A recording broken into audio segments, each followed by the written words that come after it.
All right, welcome to Halitics. I'm Hal Ginsberg, so glad to be talking today. And I just realized I didn't turn my overhead light on. I have a couple of lamps I use to try to give me decent lighting, and maybe it would be better if I had like no lighting at all and was just talking in the dark. Maybe that would be more appealing to some folks.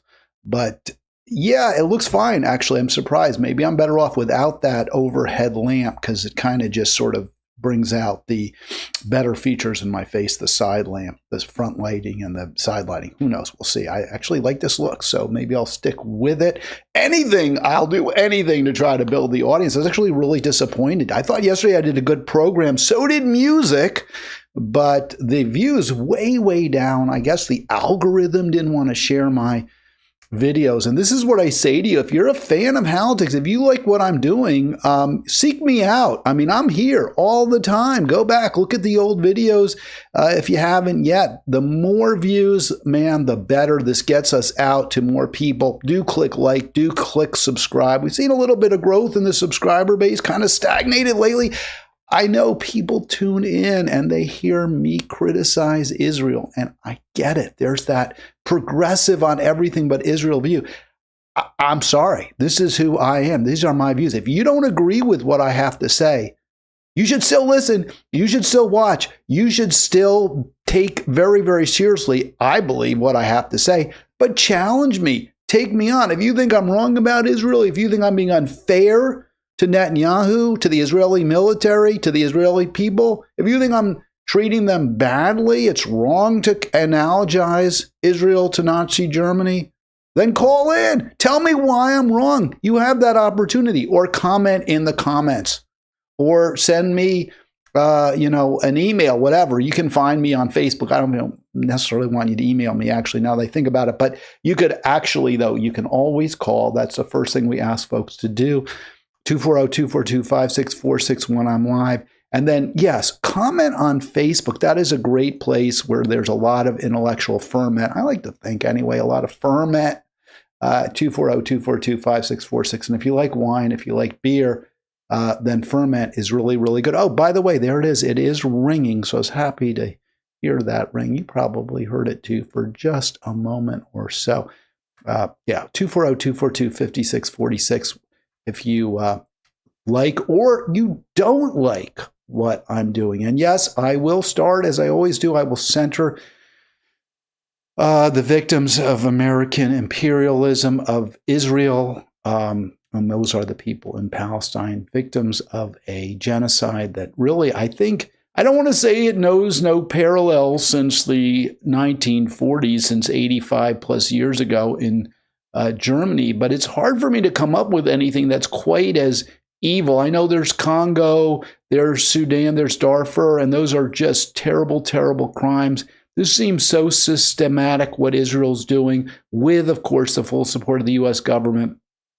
And this is a first world country, fully developed, just destroying poor, struggling, and working people in Gaza. It is hard for me to really come up with an analogy to this beyond what the Nazis did.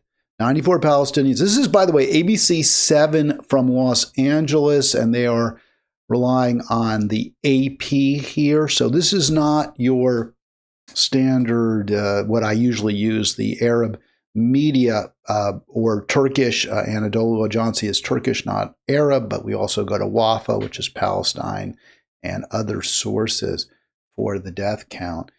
This is U.S. news, right? U.S. Media saying 94 killed, 45 waiting for aid, authorities say. What's so painful too to me, beyond just reporting what my co-religionists in Israel are doing, with the full support of the U.S. government, my country is not Israel. My country is the United States. I walked through the halls of Congress yesterday. You see a lot of representatives who have Israeli flags outside their offices. I've shown that here. I don't know how that's not really ultimately treasonous, right? I mean, how can you have those dual loyalties? How can you put an Israeli flag outside your office? Now, I get if someone had a Palestine flag, I would support that. And people might say to me, well, hell, that's a different, Israel, Palestine, it's one or the other. I mean, there's dual loyalties if it's one, it's dual loyalties if it's the other. No. Palestine is being destroyed. It's being eradicated. If you show a Palestine flag, what you're saying is, my sympathies are with the victims. I'm for the underdog. I want the murders to end. If you put an Israeli flag, you're saying, hey, I'm with the Israeli government. I'm with a rogue state. I want them to control what our government does, even if it's contrary to the wishes of the American public. So yeah, there's a real distinction. There's a real difference between the two. Putting an Israeli flag outside your office is tantamount to putting a swastika outside your office at this time. There's no moral distinction. And why this isn't fully understood is incredibly painful for me. All right. And again, if you don't agree, that's fine. I see people argue with me on social media all the time. Call in. Let's have that conversation. That's what this is about, a dialogue.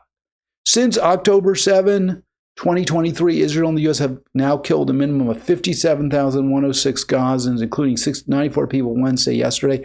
And we have a total now 6,548 Gazans through today, and that includes likely over 3,000 women and children. Again, just it's so awful.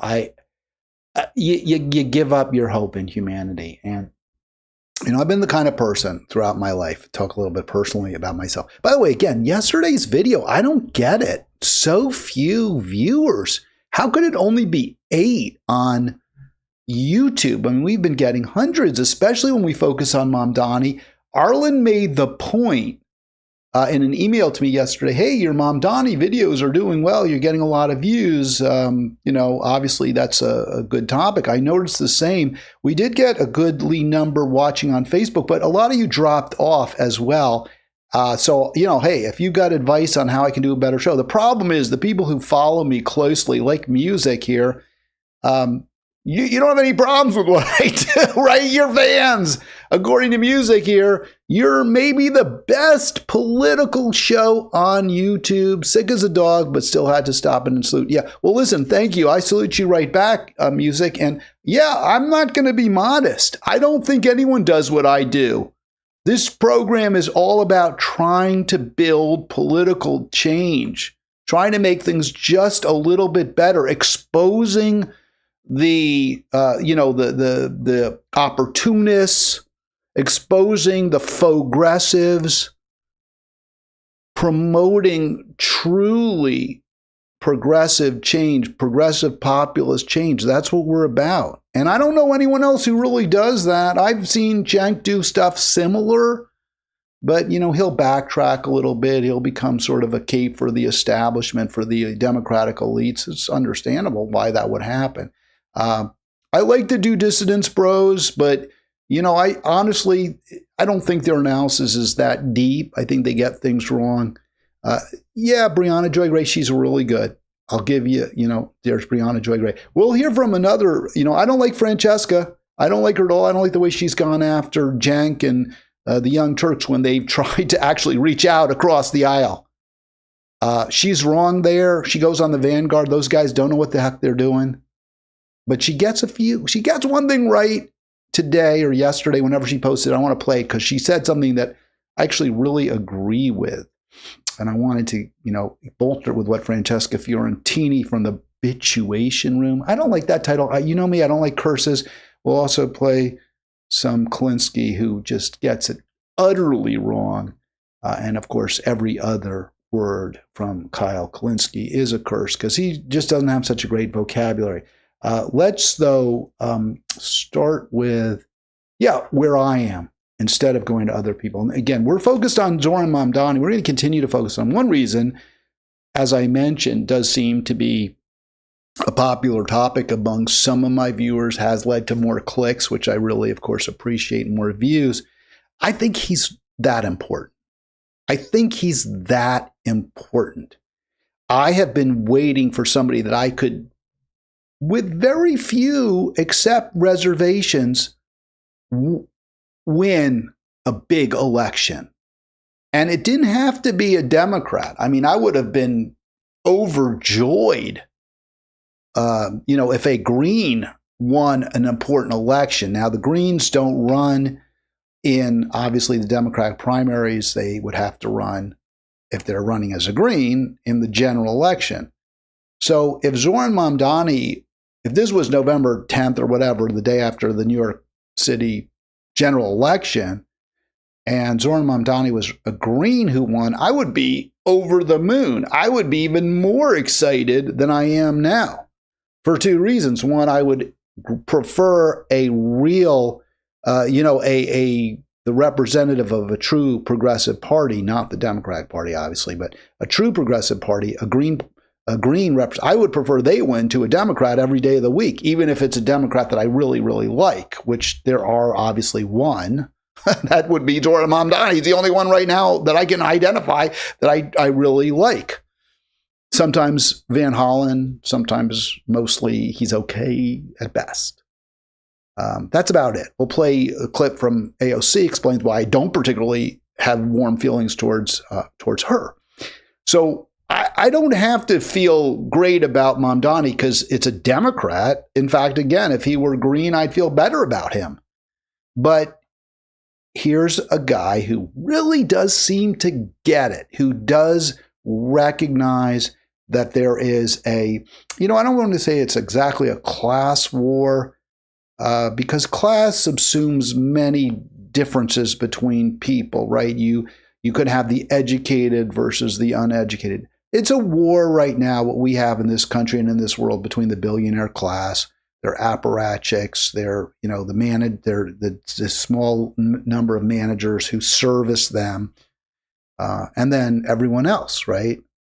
So you have a kind of the queen bees, who are the billionaires, and then the drones who service them. They're sort of favored workers who get like the royal jelly, or I don't really know how the hell bees work, but you get it. A few favored servants for the billionaires, and then everybody else. So that's your class struggle.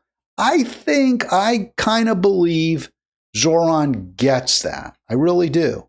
His comment about even seizing the means of production, I don't agree with that Marxian analysis. I think we're dual, right? There's this cooperative side to us that wants to really work with others and help others. And then there's a competitive side to us that wants to beat others and defeat others. So I think a market economy where people do compete in the marketplace, do compete in workplaces to get a little more resources, to do a little better, to live a little better than others. That's part of what we are as humans. That's how we evolved. But we also have to have that super tight safety net to guarantee that everyone has enough. And no one, not even the most successful, the savviest, the smartest business people, they don't get that much more. That's really where I think human beings evolved to be, right? Where that acknowledges, understands both our competitive nature and gives into it to a degree and says, yeah, you get to compete, right? I mean, we watch sports. We want to, somebody wins, somebody loses. That's part of being a human. But at the same time, hey, the loser don't lose that badly. They still get enough. They still have an opportunity to find a mate, to enjoy life. Maybe they don't win in the marketplace, but they win on the sports field, or they win just in terms of getting, an enjoyable life. So I think that's where, we all have some kind of a superpower. Most of us do. And we should be able to revel in that, feel good about that, and acknowledge other people's successes as well. When you live in a world where there's a billionaire class and they have everything, and the people that you see every day most of the time are barely scraping, barely getting by, just trying to make it through to the end of the day, and maybe also fighting with you for a few scraps, that's not a recipe for a happy life. That's a recipe for ultimately Armageddon, and that's where we are right now. So I just wanted to show my view on where we are in terms of the political struggle. And this was on, I can't remember the back and forth why I even posted this, but I guess I was criticizing, I don't even know what it was all about, but why I really, think Mamdani has to win and who's going to be trying to defeat him, who are his political enemies. And, I point out it's the Schumers, it's obviously the Cuomos, who are very similar. Cuomo is such a kind of crude, low rent kind of person. I guess maybe by contrast, Schumer doesn't look as bad. But, my point was, hey, we finally got somebody good, and the Democratic elites are trying to destroy him. And that's who we have to take on. So the response to that it was from somebody, I don't know who, when the left is weak and fragmented and the right and far right are united, which I sort of think are right now under Trump, blame the center. Like, what are you, crazy? Blaming the center, blaming the Schumers and the Cuomos and the Adamses. And I'm like, but the center is to blame. It's their fault. That's why the right is united, because the center has given up any pretense of being pro-worker, pro-consumer, pro-life. So that's why they're ascendant in the first place, the right that you don't like. So I wrote the center's to blame. Mamdani isn't to blame. He's a leftist. And then the response is the center's the center, the right is the right. The right is the culprit in bringing fascism to power if we can't tell the difference. This is the general consensus among many, even some self-proclaimed leftists, and we'll hear from Kulinski. The problem is the right. They brought fascism to power. They're the ones we have to defeat. How can you not tell the difference? And my response is no. The policies of the center, the policies of the Schumers, of the Pelosi's, those policies also did great harm, grievous harm to poor, struggling, and working people. The policies of the Clintons, the policies of Harris, of Biden, mass incarceration, which Harris, by the way, supported, right? She implemented as Attorney General in the state of California and as San Francisco DA, mass incarceration, nonviolent offenders, drug offenders. So these policies are responsible, and they were promoted not just by Republicans. Free trade, not just Republicans. Endless war, not just Republicans. Joe Biden, Hillary Clinton, those terrible policies have done grievous harm to poor, struggling, working people and people around the world. That's why we have Trump. All right, 2-4. I say it over and over. I don't know what, but this is what we have to. And if we can't get a Mamdani, if you can't have a Zoran Mamdani, then vote for a Green. Don't vote for a Democrat. Yes, we have a good candidate like a Mamdani. Of course we want to support him. But otherwise, no. We're not going to vote Democrat. We can't. We give in to the corporate billionaire elites when we vote even for an AOC. You're giving in to them. Here's AOC. This is such a she's embarrassing. Okay, she is embarrassing. I don't get how anyone can listen to this word salad, which is so typical of her, and think she's anything but a intellectual lightweight, maybe middleweight, with really very weak political skills. Our job, in my view. All right, let me stop it. So she's just being asked, I hate when that happens. She's just being asked, well, what does Mamdani mean? And is his election a warning sign to the Democratic leadership? That's the question. And it's very windy. It's hard to hear, but I'll play the best I can. Is that we just had an election. We just had a primary election. And that election sent clear sentiments about what the people of New York City are. So we just had an election, and this election sent clear sentiments about what the people of New York City are looking for. Okay, she doesn't tell us what they're looking for.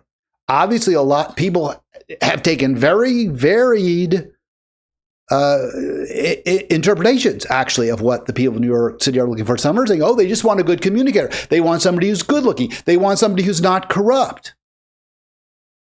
Others say, no, it's the message. It's the actual message. It's that it's not the messenger. It's not the delivery. It's an affordable city. It's a city where we actually have a government that is activist, that freezes rents, that owns and operates grocery stores, that that provides free transit.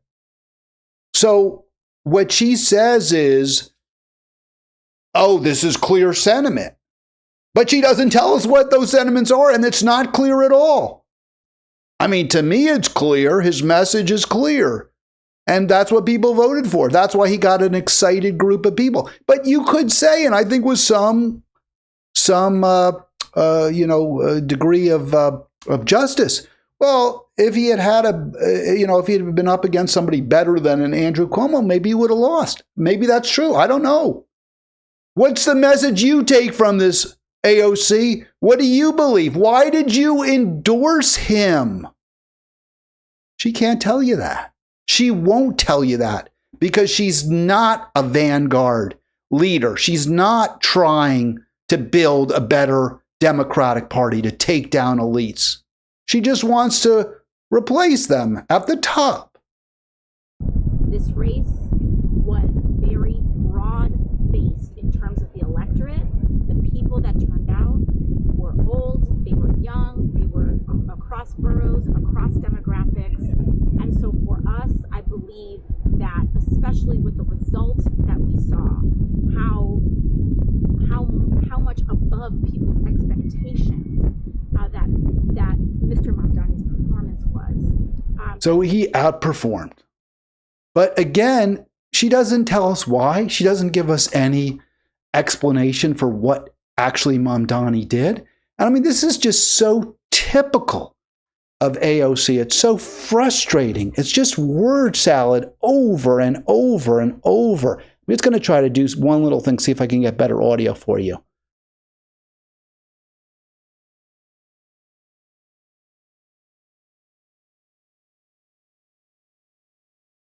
To play, but let's see if we can get a little better here. Have a choice to listen to that message that people are sending us.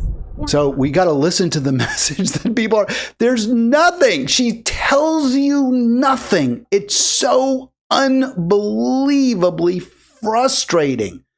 And again, if Mamdani can't defeat Democratic elites alone, he will need allies.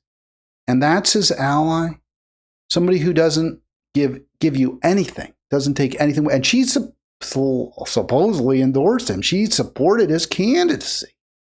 All right, let's go to a much better analysis. This is Francesca. I don't like Francesca. I'm not a fan of Francesca's. But here, I totally agree with what she had to say. Let's hope this is good audio. I'm going to be really frustrated if it isn't. Let's find out. Oh, let me just stop it there. Oh, I'm so glad it's clear. Yeah, that Forbes video, what the heck was the matter with it? I'm sorry about that, subjected to it. It sounded better on my laptop before, but I guess there was some kind of crosstalk. I don't really know. It didn't work out. But again, for over a minute, she talks and talks and talks, meaning AOC, and gives you nothing, no takeaway, nothing to fight for. Why did Trump win? Because something will beat nothing. Trump gave you policies. You got nothing from the Democrats. Even after 2020, when Biden won, they were like, the Democratic Party has gone too far to the left. So, you know what I mean? Yes. So they're laughing at that. They're saying, yeah, Biden went too far to the left. The question is, though, yeah, again, what is going on with these, groups of they call them third way. You had this, all these centrists, the Elise, not Stefanik, but the Haley Stevens, the people in Michigan. I don't even know all the Josh Gottheimers, who were all saying we need a center way, we need a middle way, we need to not be pro-trans, right? That's sort of their big takeaway is let's not be pro-trans, as far as I can tell. And these two are mocking that absurdity. This success that we're having clearly is something's wrong with it. So, so here's my question for you: is do you? And I've been debating this with some of my friends. Do you think that the problem here is that they're like fundamentally trapped by what is required to win voters and the expectations of their donors, or do you think that it's like how much do you think that the obstacle is just a like? So he's asking her, is the problem with corporate Democrats who won't embrace Mamdani, who are accusing Mamdani of being anti-Semitic, who are mocking his calls for an activist government that really will help people in the city of New York? He's saying, why are they like that? Is it because of the pressure they get from the donors?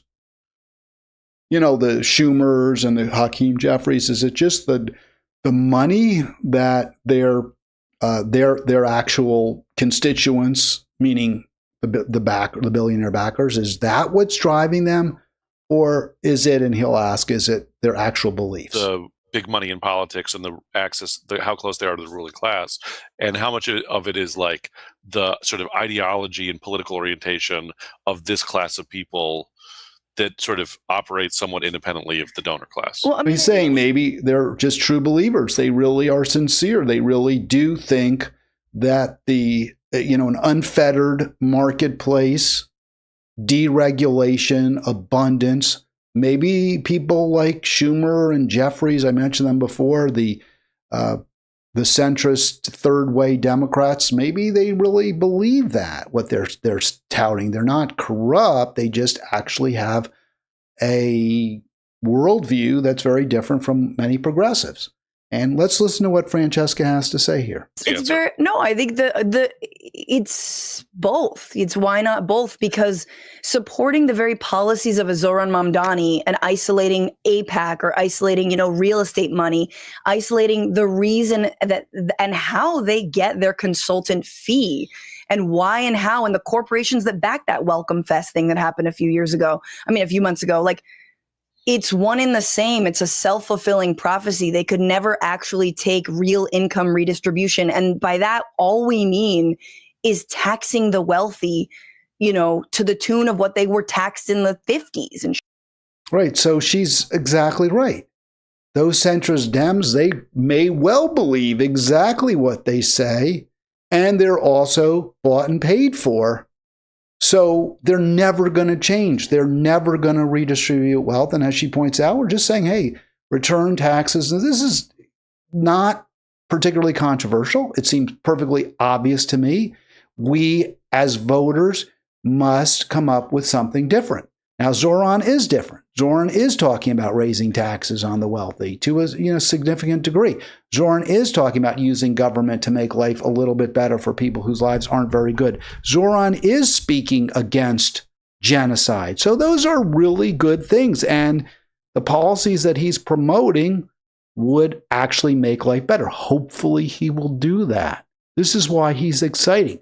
Obviously, you don't get any of that from the word salad that AOC provided you. You get nothing from somebody who goes and tells you, Kamala Harris gets that because she's from the working class. No. Those Democrats, congressional Democrats, with zero exception, maybe Bernie's not even a Democrat, with zero exceptions, are not on your side. They're not going to fight for you. I think Cori Bush was pretty good. She's gone. She was too good for them. So they all voted, even Cori Bush, for Hakeem Jeffries, the Congress member from Wall Street and AIPAC.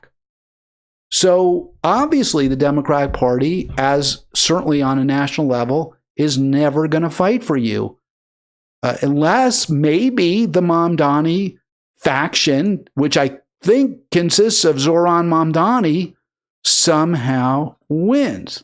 And clearly, Francesca gets that. She just said it. She said they're never going to support meaningful redistribution of wealth.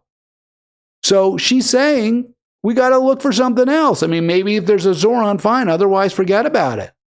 That's why I find this so odd. Why, when she gets it, by the way, hey, Ari, I see you in the chat there. Great to see you. Also in Facebook, both. So what I don't get is when you clearly understand the Democratic Party is complicit in the crimes against humanity that this government, that the United States is committing, the crimes against the working class, the crimes against the poor. When you get that, and you get that their leadership at least will never, ever change, why wouldn't you be on the side of a third party, alternative party, building something different, building something better? But she isn't. Listen to this. Where we might disagree. And it's a point that I think is an interesting one because, I say what I'm saying now. And if and when Democrats are running Pete Buttigieg, I'm going to support, I will vote for Pete Buttigieg. And I'll tell the people who watch my show to do that. So why? And she does ask that question. Brianna Joy Gray does follow up with, well, why would you do that? Remember, Pete Buttigieg, McKinsey consultant out of Harvard. He was a mediocre mayor who oversaw gentrification in a small city in Indiana that did not lead to a better quality of life for the poor, struggling, working people in that city. He was a poor Secretary of Transportation. If you remember, there were all the supply chain issues, and he was at home with his new baby. I mean, I have no problem with that. Be home with your new baby, except you're the Secretary of Transportation, and we're facing massive shortages, supply problems. Why would you tell people to vote for? It's beyond me. And she was asked, well, not as bad as the Republicans. But you just said they are as bad. You just said they'll never support meaningful redistribution. So this is what is so frustrating. Even when these podcasters who present themselves as on the left, they get it right, they are unwilling. They do not have the courage of their convictions. The courage of your conviction is you lead. You lead a movement to the left. You lead a movement away from the Democratic Party. That's what we're trying to do here. We'd love your calls, 240-242-5646. We will center all challengers to the corporate elites who control both parties. Zoran Mamdani is that hopefully we hope is the shining knight in armor, the knight in shining armor who will take them on. This guy is really bad. Francesca, I give her props for recognizing the essential corruption, the rot at the core of the Democratic Party. This guy, man, he's just totally gone to the dark side. They're going to come to the conclusion they clearly don't believe in democracy. I mean, the idea of So he's talking about MAGA. He's talking about Trump. And he's saying, they don't believe in democracy. Okay, I don't disagree. There's no real sentiments for democracy, at least at the top of the Republican Party. I get that. Rejecting election results. I mean, that's like a given now for the rest of our lives among particularly unscrupulous Republicans. I don't think they'll all do it, but I think there's some percentage trying to emulate Trump that will absolutely do it, right? The way they wield power is a terrifying thing. When he did the fake electors slate and he considered invoking the Insurrection Act and they had January 2nd. So it's always for Klinsky just how awful Republicans are, just how terrible, the way they wield power. He can't. I don't know if it's a mental block. I don't know if it's intellectual, or maybe he's just corrupt. Maybe he just knows his bread is buttered by appealing to the so-called liberal and progressives in the Democratic Party, the liberal elites and the Democrat. That's where his money comes from. That's where his viewers come from, and they're not going to accept a condemnation of the Democratic elites. They want day after day, moment after moment, constant reaffirmation that the people who vote MAGA, the people who vote for Trump, the people who vote for Republicans are somehow evil, they're submoronic, they're anti-democratic, they're fascist. And a complete failure to understand that elections are choices. And the choice that the Democrats gave in the last election and the choices that Democrats have foisted on American people have been just awful. They have also been anti-democratic. They have also been fascistic. They have been warmongers, billionaire backers, free traders, short timers, environment destroyers. And Kulinski refuses to accept that, refuses to acknowledge that. And the fact that he does makes it impossible, obviously, for him to lead us to a better place, which would be a vibrant alternative to both parties. That's the only answer. It's like now all this stuff, political violence, all this stuff is on the table. It's on the menu. And so that's why it drives me crazy, to your point, like to see some Democrats not understand that, certainly Democratic leadership of the people of power. Like this is not so look at how he goes. He's going to blame Democrats for not recognizing just how awful the Republicans are. He sets up such a binary. Yeah, the Democrats, if only they would get it. They're paid not to get it. They're paid to focus on absurd issues that have nothing to do with the day-to-day lives of the American people. They're corrupt, Kulinski. They're never going to get it. He won't say that. He refuses to go there. This is exactly the same as Jamel Bowie yesterday. I didn't play the clip from the New York Times. Would not acknowledge that the Democratic leadership's failures, their failure to acknowledge the appeal of Zohran Mamdani's call for affordability, their failure to understand that he wants, and the American people want, an activist government to protect them from the predations of the capitalist class.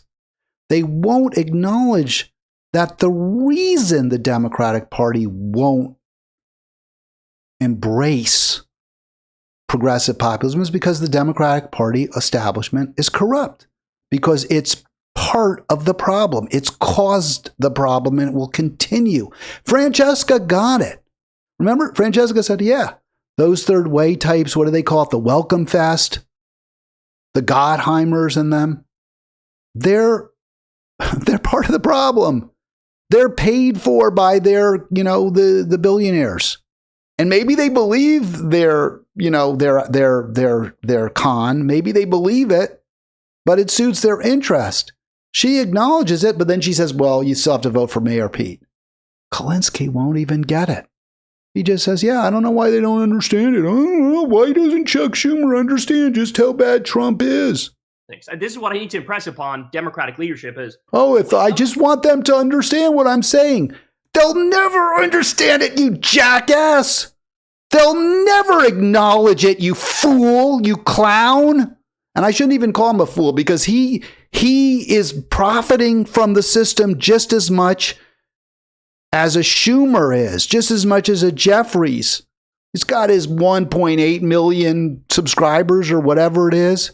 You're trying to impress on them something that they're completely, utterly resistant to ever understanding. And I think you know that, Kulinski. This is not normal politics. We are way far beyond what normal politics are. And if you don't adjust to the reality and start fucking locking some people up or at least campaigning like it matters, well then... No, it's campaigning in ways that center poor, struggling, and working people and the challenges that they face. That's the answer, you miserable, corrupt traitor to working people. That's how I see him. As a traitor to poor, struggling, and working Americans. Because he's telling you, oh, if only they would just listen, if only they would hear what I'm saying. They don't want to hear what you're saying. They don't want to do what you want them to. Well, you're not even telling them what to do. You're not even telling them to do anything they don't want to do. Sure, they'll be happy to impeach Trump. They'll be happy to lock him up. The one thing they won't do is campaign on policies that A, will win, and B, will make life better for working people. But Kulinski won't get that. He refuses to get that. He chooses not to get that. He chooses instead to demonize Republicans and Republican voters. He chooses instead to pursue a path that is guaranteed to fail. And I think in the end, you have to say, well, why? What's the function? What function does that serve? It serves to benefit him. By now, he and Crystal, they must be multimillionaires. They're doing incredibly well. They are clearly privileged people. And they don't care about you. Yes, with Trump back in the White House, I'll admit, something broke in me. Where I was like, these are some of the worst people I've ever, like the Trump regime is just packed full of the absolute worst people in the country. I don't disagree. Those are really bad people. Stephen Miller is one of the worst people in the world. Marco Rubio is a terrible, terrible human being. Pam Bondi is a corrupt prosecutor. These are bad people. But what about the people that were in the Harris-Biden administration? What about the Antony Blinkens and Avril, whatever her name is, the DNI, Director of National Intelligence, Avril Haines? What about the Lloyd Austins? These are really bad people too. What about the Kamala Harrises? These are corrupt people too. What about the Mayor Petes? If they're not evil, like I don't really sure if he's evil exactly, they're just incompetent. Andy Blinken is evil. He's a liar. He lied so that Israel could continue to kill wantonly Palestinians, so that the weapons manufacturers that he represented when he was in the private sector will continue to make exorbitant profits. He's just a bad person. He's one of the worst people in the world, Kulinski. So when you say, oh my God, it broke in me. Why didn't it break in you when the Democratic Party anointed Kamala to be the representative of the party in the election? Why didn't something break in you then? Why didn't something break in you when the Harris-Biden administration continued day after day, week after week, month after month, year after year to continue to support the genocide, to foment endless war with Russia? Why didn't something break in you then? I'm just curious. Why didn't something break in you when Biden continued to, was approving leases for oil drilling at a higher rate, at a faster rate than even Trump did? Why didn't something break in you then, Kulinski? Horrible on every level. And they rode a wave of, you know how the right is, you know all about all their shit posting and their trolling and the vile stuff they say on the internet. And you look at that and you go, wow, that wasn't at all a detriment. So you know what? What if I let my nuts swing a little bit and I show you guys what it's like when you have a shit poster on the other side? So it's so stupid. This is stupid, right? He's like going on, oh, I'm going to go after MAGA on Twitter. I'm going to go after and insult them and tell them how stupid they are. Do you want their votes? The question was, well, why post on Twitter since it's supposedly a bunch of MAGA people who aren't going to listen? No, you reach out to them because they have similar concerns to all Americans. They care about paying their bills. They're facing an affordability crisis too. That's why you do it. Because you want to win elections. That's what Cenk said. And he's right. So unless we can build now the question here that I asked you, again, 240-242-5646, was can Mamdani build a movement to defeat the Democratic elites? He can't do it alone. He needs media, he needs YouTubers, he needs podcasters, and he needs other politicians. And if you listen to what AOC said, he ain't getting it from other politicians, even if they may share some of his values. If you listen to Kulinski, he ain't getting it from so-called leftist podcasters. It's going to be very, very challenging. It's our job, it's our duty to see through these phonies, these progressives, and to unite in support of the Mamdanis. And not just to win one election, but to go beyond that, to keep winning, to win, and to defeat the billionaire class. Can we do it? I can only keep my fingers crossed. Very short program today. Tomorrow's the 4th. I'll do a program tomorrow. I'm not going to be off, even though it is a holiday. It's Independence Day. Have a great weekend. Don't forget, though, really want to see more. I kind of was like, what the hell? What's going on here? Why am I not getting more views? And if you say, well, it's because you suck, Al. Okay, that's fine. Then give me the roadmap, because I'd love to know how I can do better. 240-24. Because, again, it's not about me. This is about building a movement that leads to something better than what we have now.